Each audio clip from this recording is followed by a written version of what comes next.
We saw these signs and heard the cries on this street and streets like it across Canada last summer.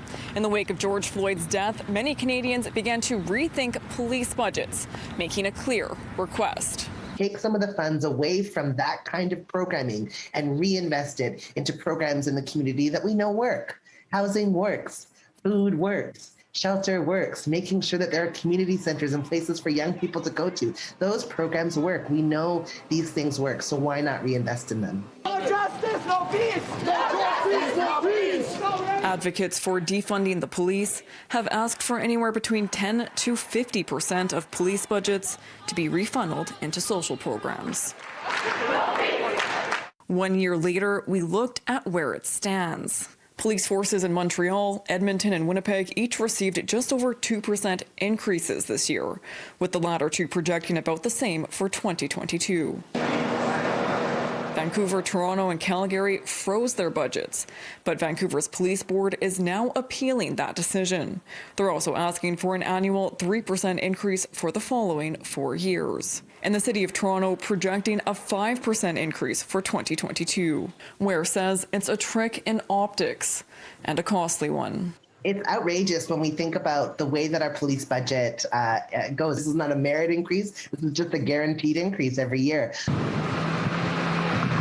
Winnipeg Police Chief Danny SMYTH is open to some defunding, but not right away. He says his city is far from stable and it would leave a gap in services. If we get to a stable place where police aren't required, absolutely. But in the interim, I see it about partnerships and partnering with the service providers that are out there so that they can do what they do safely and we can ensure a safe environment for them.